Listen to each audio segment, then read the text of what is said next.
many people are aware that the brain has two hemispheres, left and right. Okay, are you guys aware of that? Left and right? Okay, so the left side of our brain is responsible for collecting data.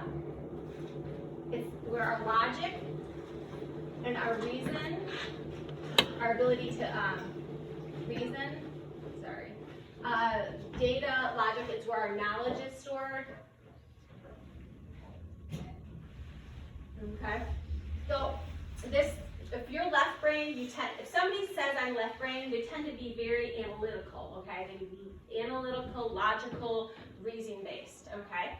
So the right side of our brain is responsible for our emotions, regulating our emotions. It's where our creativity is, our imagination,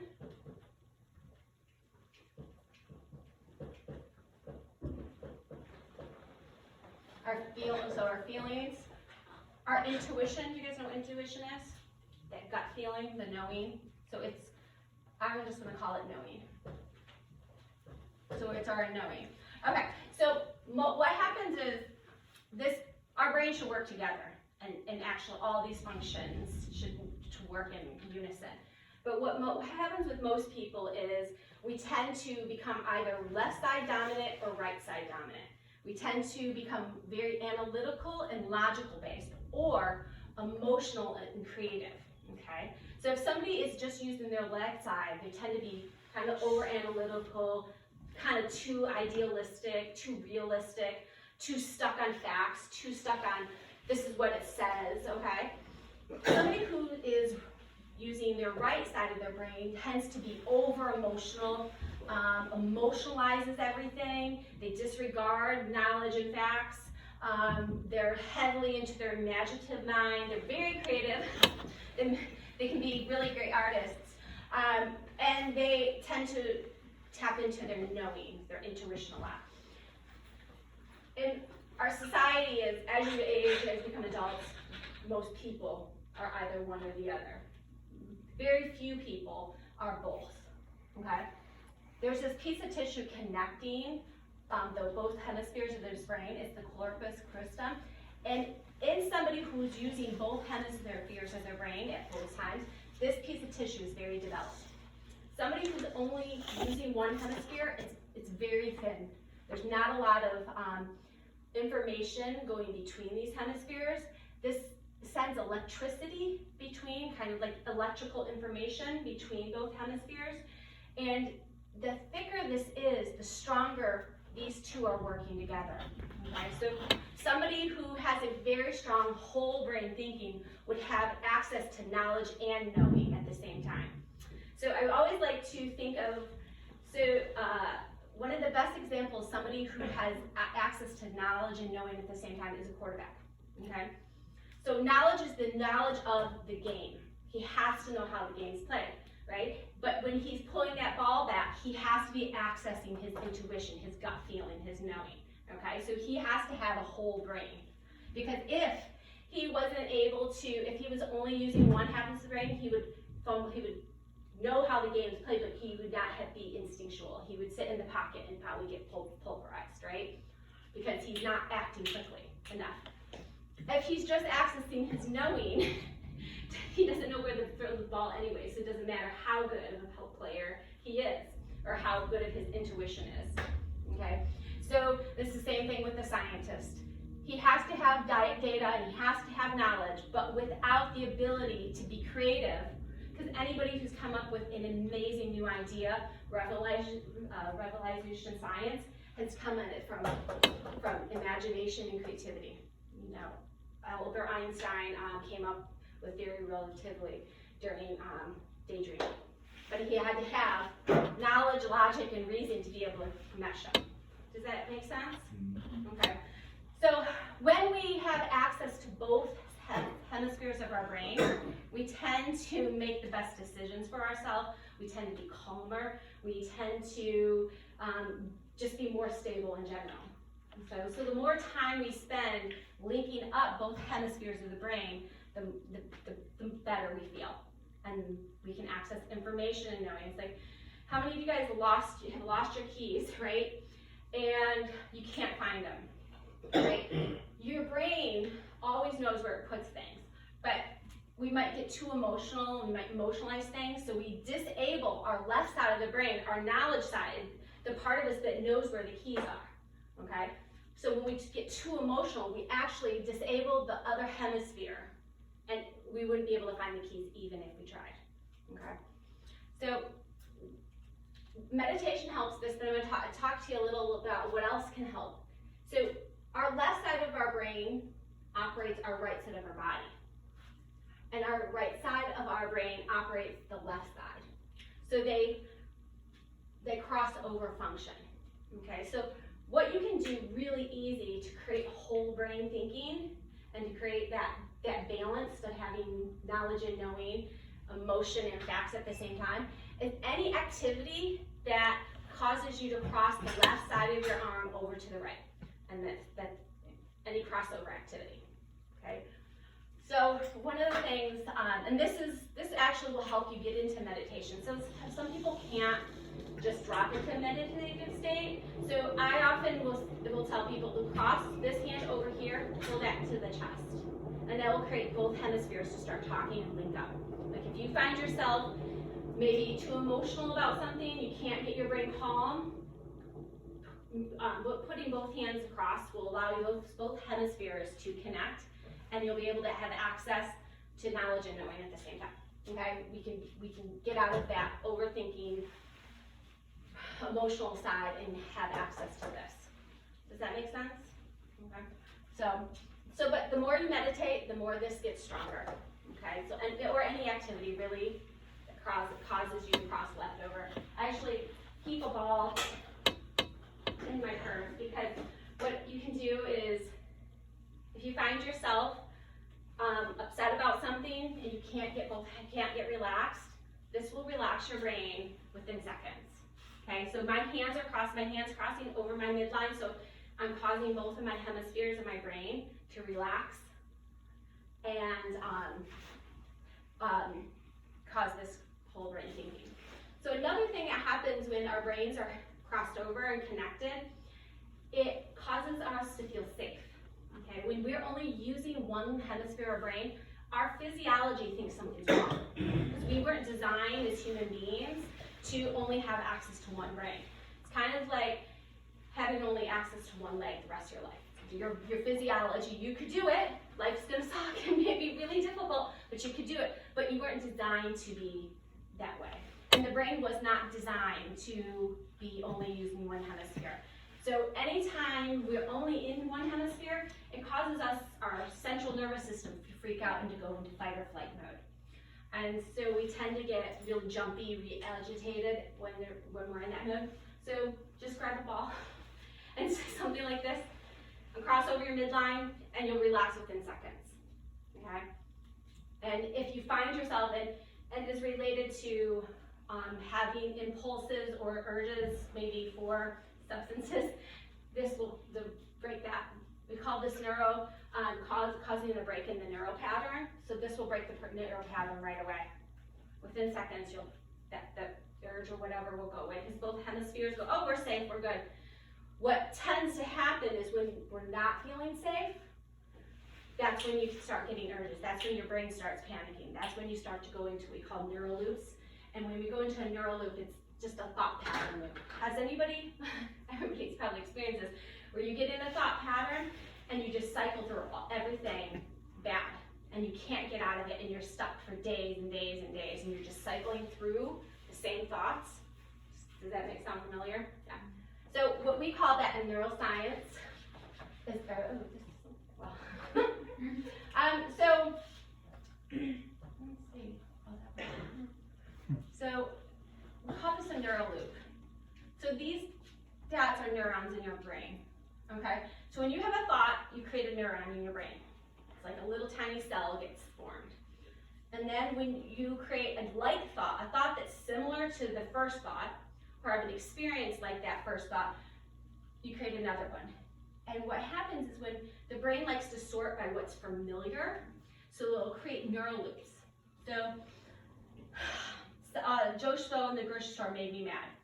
Neuron. Okay, now your brain starts looking for something similar, so it's like, oh, well, somebody else, this person made me mad, so it's just, and this person did this, and that person did that, and I'm so upset. And your brain will literally start cycling through every thought you've ever thought that is similar to the original one, and we get stuck in these neural patterns. Okay? Has anybody had done that and it's really hard to get out of? Yeah. So this will create, it's called pattern interrupt. It'll just stop that neural loop, and it'll just stop, and you'll be able to move on from that thought, that feeling, whatever's got you stuck. What about if you have like an event? I'll see if I can find something new. Oh yeah. But if you have an event that was troublesome or questionable, or you're questioning, like what is that called? Like if you stay in that like for 2 days in a row, like just thinking about the same bad event, the same. That's a neural loop. That's a neural loop. Yeah, and what happens is, as we get older, we create what's called a neural entanglement. And this neural entanglement is every thought that I've ever thought that's like a similar thought. And people can live their entire life in this neural entanglement. And that's why when you get in a pattern, when somebody gets in a depressive state or an upset state, it can be very, very difficult to get out of this. And so anything that causes crossover activity will immediately break a neural loop. Okay? So it can, once you understand you can do it, that you actually have the tools to get out of a rut if you want, if you feel like I'm done playing this pattern out, I don't want to feel this way anymore. Just do anything that can get your brain to have this crossover activity. When I was growing up, you probably remember, but we had the aerobics thing. Yeah. Anything that causes you to move crossover activity will cause you that neural loop to break. If you find yourself in an impulse, you can't stop thinking about an impulse that you feel like you want to maybe act on, that gets in the neural loop pattern. Okay, and you can break it by any pattern that causes you to cross over your midline. Okay, so thank you. So how are you guys aware of your conscious mind versus your subconscious mind? So, okay. So this is the actual physical hardware of your brain. Okay, just like a computer that has a hard drive and has all these operating, your brain has a physical hard drive, but it has like software too. Okay, so our brain we're both conscious and subconscious. Okay, so our conscious mind is the part of our mind that's aware. Conscious. Okay?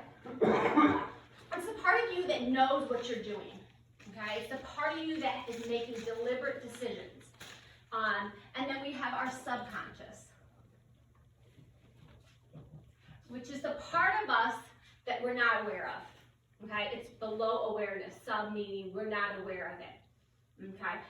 This subconscious mind is just like a hard drive of a computer. It is a recording device. It records every thought you've ever thought, every memory you've ever created, every person you've ever met, every word you've ever told, every feeling you've ever felt, everything you've ever experienced. Even things you were not even aware that you experienced, your subconscious mind is recording.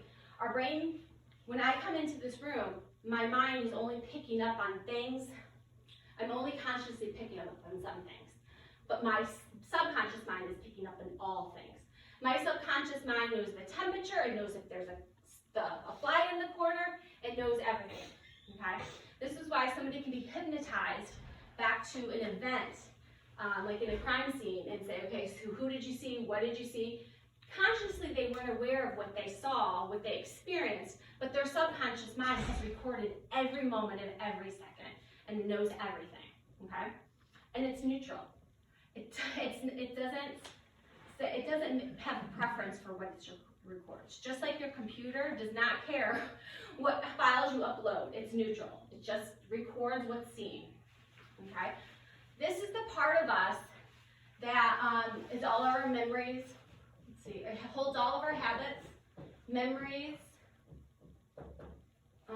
patterns, emotions, and it's responsible for operating our bodily functions, like our heartbeat, body functions, our, the growth of our hair. We're not conscious about it, you know, you're not consciously telling your heart to beat, you're not consciously telling your hair to grow or your fingers to grow. Your subconscious is doing that, okay? So the conscious being, it's the us, the you, the part you're aware of. How much on any given day do you think that you are consciously aware of that you're doing? The part of you that's making decisions, that is deliberate, that knows exactly what's going on. 25 out of 100. 25, okay? Good, that guesstimate. Anybody else? 60.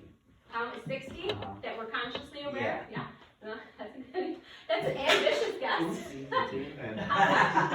15? Did you say 15? Oh, sorry. Okay. You're getting closer. 8? Getting closer.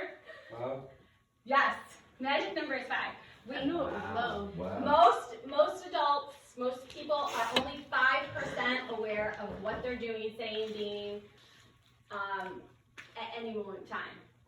The rest of us is being operated by 95% the subconscious. Wow. Okay? The 5% is just what you do that is telling you to do. Yeah. So a great example is when you get in your car to go somewhere, you go a lot. Okay? So you make a conscious decision, oh, I'm going to go to school, okay? Okay, you got in the car, you grabbed your keys, but from that point, you checked out. The rest is you are being operated by the subconscious mind. Your habits, your patterns, your emotions. So your conscious mind checks out, your subconscious mind checks in, and you drive to that place. It uses your memories. Okay, it accesses your patterns and your emotions. So if you tend to get upset in the car at everyone, you get back in that pattern. And your hands are on the same wheel. Your heart race is the same. You respond the same every day. Is that like the same thing as like you stop and start at red lights, subconsciously? Yeah, Because yeah. you're not really, it's just like the red light goes off and you're not even thinking about it. You just, your body just does it. Yep. Your subconscious mind is memorized. This is how I drive. This is what I do when I see this. It just goes through all your memories to operate from that point. Okay. So did you guys ever have that where you just lose 15, 20, 30 minutes and you drive somewhere, you're like, oh, I'm so glad I got this thing, because I don't remember what happened the last 25 minutes. Because what happens is the conscious mind takes an enormous amount of energy to operate, okay? It consumes a lot of glucose. That's the main energy of our body. So at any point, it's always looking for an opportunity to check out, okay? So anytime we're doing activities that are similar, being in the similar places, doing anything that's habitualized, being with the same people, we become this memory, okay? So this is why it can be hard to change patterns and habits, because 5% of us is working against 95% of us. Does that make sense? Yeah. So whatever is memorized, habits, patterns, thoughts, emotions, it can be difficult to come out of those patterns. Okay? It's not hard. It can be done, but that's why it can be difficult, or you felt it was difficult to change a pattern, a habit, an emotional response. You ever notice that you may have a certain emotional response around a certain person, and no matter what you do, you always react the same? Okay? It's because you've memorized, your brain has memorized a response pattern. And before you're aware, you're conscious aware, you're doing the same thing. And you can be unconscious of it for a large part of your life, but then once you become consciously aware, you're like, oh, I do have that pattern, I always do respond that way, right? So, so this is how your brain works. And we're going to talk about how meditation can help you become aware of habits and patterns, emotions that you might want to change to benefit, your your well-being in your life, okay? So if we can change these, then you're good to go. Because if you change a pattern and emotion, then you can go unconscious as you want. If these are working out for you, if these memorized patterns and emotions are beneficial to you, then you can check out as much as you want. Does that make sense? Okay. So, we'll talk next about brainwaves. So you guys loving this? Isn't it interesting? Okay.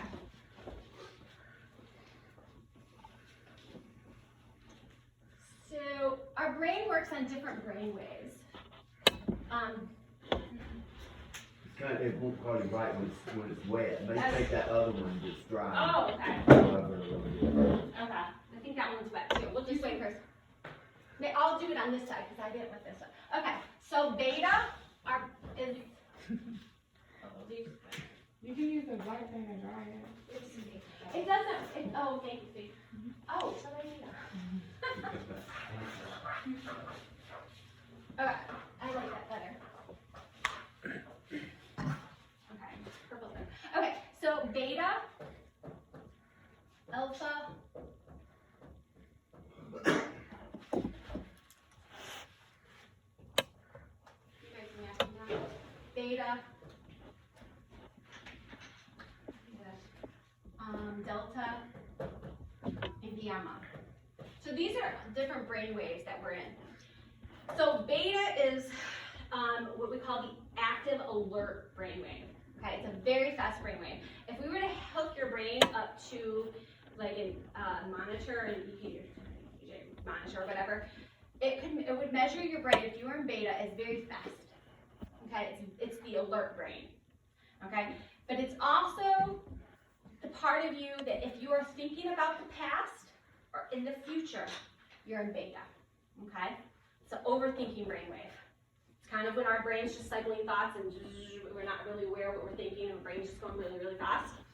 And we're thinking about what happened 15 minutes ago and we're thinking about how it's going to apply to the future. Your brain's in beta, okay? And then the next one is the alpha. It's the now moment brainwave when you're present, only aware of what's happening now. And it's a slower brainwave. It's kind of it's like the daydreaming brainwave. It's the brainwave like if you exercise and you just stop thinking about things. You're in alpha. Okay, it's a very creative. Yeah. Is it bad to be beta? Yeah. Well, it's not bad. It's not. There's nothing bad. It's not preferred. It's not a very beneficial brainwave to stay a lot in. Okay, it's when we stay too much in beta brainwave is when our brain gets very confused. It gets overloaded. We can't see information clearly. We're not open. We're not able to access all the information that's available to us. And I'll explain more to that in a few minutes. So when we're thinking about an event, like I was talking about earlier, and thinking about how it applies to the future, that's beta. If you're sitting here and you're not aware of this thing and your brain is like, oh, when I get home I gotta do the dishes, oh my God, and before I came here my car wasn't working. If you're sitting here and you are in those thoughts, your brain is in beta. But if you're here present and you're just thinking, oh, that's interesting because that seems similar to this, that's alpha. Okay, so you're kind of correlating ideas, but you're present. Does that make sense? Yeah. So what if you're in beta, but you're also like more on beta, but then you're also doing like reading up and doing what you like. Yeah, I'm going to explain a little bit. Yeah, because we do flow in and out of different brainwaves all day long. Okay, it's kind of like sleep. At night when you go to that'll correlate more. I said, let me just wrap with this. So theta is the brainwave of sleep and restoration. Okay, it's the meditative. It's a slower brainwave. It's the point of your brain right before you go to sleep at night where you catch yourself, you're like, oh, he's drifting off. Or in the morning where you're kind of coming out of sleep and you're kind of aware that maybe something else is going in another room, or you know you're going to have to get up in 5 minutes, but you're still in your dream. So you're kind of half in reality and half not. So you're half in your imaginative mind and you're half having awareness that's, okay, does that make sense? Children live in beta from 0 to 3. They're half in this world and half in their imaginative mind. So it's a very creative brainwave. It's a very healthy brainwave. So just so any of you have young kids, it's very good that they stay in beta as long as they can. And then delta is slower. It's kind of deep sleep, unawareness. So you had no awareness when you were sleeping. And then gamma is really slow, almost non-existent, and it is the brainwave of near-death experiences. Like when people have these enlightened moments where they had some kind of crossover experience, they're in gamma. They're still alive. Their brain is still functioning. Their physiology is still functioning, but they've experienced something else. So they're in gamma. Okay. So let's see. So can you be in multiple of those at the same time? Not at the same time. You can fluctuate between. This will make sense in just a second. What would deja vu be? Deja vu would you be accessing a memory Would that from be gamma? your subconscious mind that seems similar to what you're experiencing. Would that be gamma? Yes. Yeah. It could, or you could have floated anywhere between theta and gamma. If you have intuition, you hit between alpha and beta. So this is kind of inverted, like an inverted tornado. Okay. And what it represents is the amount of access you have to your subconscious mind at any one moment. Okay? And also your access to your higher mind, the part of you that is connected to everything else. Okay? That's where imagination is, when people have these crazy, awesome ideas and thoughts and inspirations, and they're writing this amazing, book of art, or piece of art, or poem, or doing art that's just transcendent. They're accessing something other than here. So that's what we call the higher mind. That's connected to something else. So Whatever you think that something else is. But that's here. So this bundle represents the amount of access we have to this information. And this is actually also where all of our higher level emotions are, like forgiveness, compassion, love, understanding, are accessed also in the subconscious mind. If you are in beta, you have very little access to here. Okay? So it has little access to knowledge you've gained, to higher level emotions that you have access to. It has very little access to any information beyond. So somebody is in this state, their brain has basically, if you can just imagine, like, it just slowly closes down the ability to see everything that's available, all the information, all the understanding. Your brain just narrows down, right? You don't see what's actually going on. When your brain's really stressed, you actually don't see, okay, say you're driving and you're really stressed, your brain doesn't see the other options that are available to you, and you think that, you end up going off into a direction that caused you to get an accident. But those other options were always available to you. All the lanes were all actually there and open. But our brain, when it's stressed, actually brings down that focus down to a pinpoint, and we actually don't see what's going on around us. Okay? And that's when we're really angry. We can't offer forgiveness. We can't offer love. We can't offer understanding. And we can't see somebody else's perspective because our brain narrows down to such a small focus. Those things are always there, but it's when we relax that we start to be able to get information. So we'll take the key analogy again. Yeah. So it's like tunnel vision in a way. Yes, tunnel vision. Yeah, we get extreme tunnel vision. So what's interesting about the mind is your subconscious mind is also full of solutions. Okay? So every time a problem's created, a solution is created in tandem. So every problem has a solution. Okay? And that solution is in our subconscious mind. The highest, best solution. So when we lose our keys, our subconscious mind knows right where it is. We are studying for a test. Our subconscious mind has recorded that. Okay? We need to solve a emotional argument with a friend, loved one, our subconscious mind knows the highest, best solution. Okay, and those are only accessed when our brain is open and able to access that information. What about fear? Fear? Fear. This is a very reactive state. When you're in beta, you're really reactive. And fear causes us to be reactive. It shuts down it causes tunnel vision and shuts down all options, all solutions. All those solutions are out here. They're always here. They're always around us. But we shut our ability to access them down when we're in beta. And what's hard and scary is most adults live 80% of their life in beta, okay? And kids from 0 to 3, they're in beta primarily, and then they move up to alpha. What's scary and sad now because of technology, because of social pressure, children are starting to move out of these beautiful creative brainwaves much sooner than they naturally would have. You know, somebody wouldn't have hit in beta in the 1980s and 90s until they were into their 20s and 30s, and, you know. But kids are starting to entrain, we call entrainment, into these faster brainwaves sooner. And their brains really aren't designed to handle those brainwaves. Actually, none of us are. Adults have kind of coped and adjusted to it, and children feel very uncomfortable in it and around it. That's why they have anxiety at much younger ages, because to be around somebody or situations or large groups of people that are in beta is very uncomfortable to children and young adults. So, because their brains really stay here, and that's naturally how we're evolutionarily evolved to be in these primarily. Alpha, you can, so you were asking about being able to, so alpha is actually the most productive brainwave to be in, okay?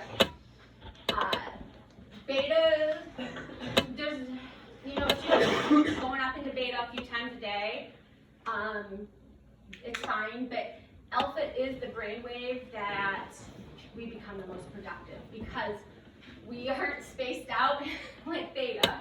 We're not like, oh.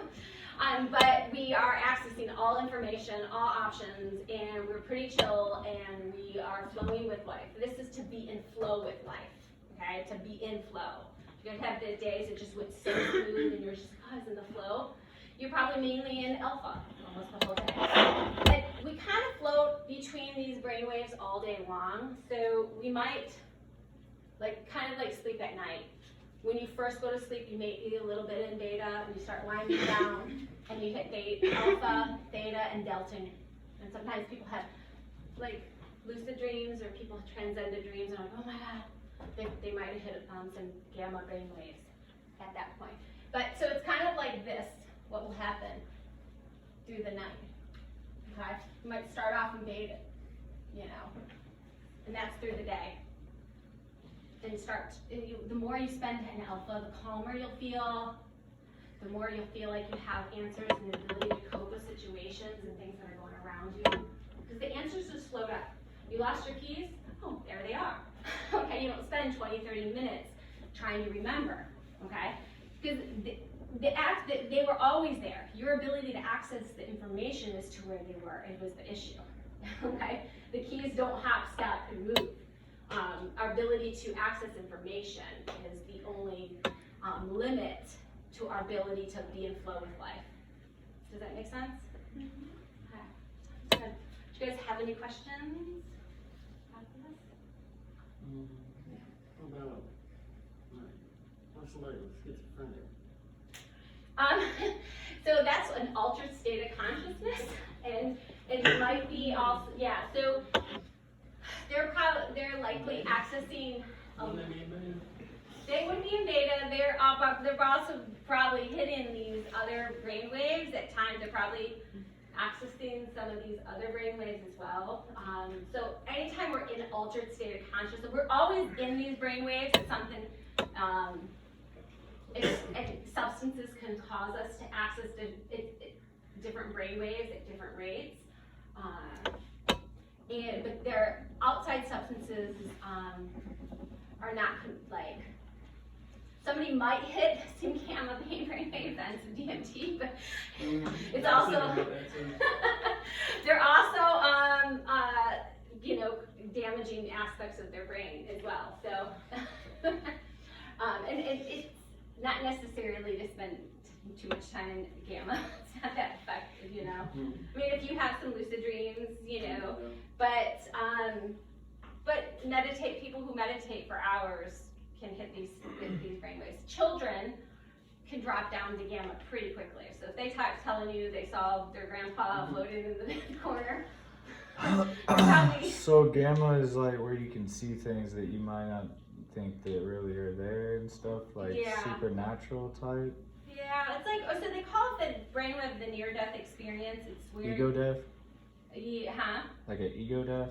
No, like when somebody maybe get in an accident or, Hallucinating. yeah, or where they just about died, or when they did die for, like, if somebody, like a drowning death where they crossed over for 2 minutes, they were dead, but then they come back and they're like, oh, I saw this, and I saw grandpa, and he said this. Their brain waves had slowed down so much that they experienced this. What happens if you overdose, right? Yeah, I mean, if you have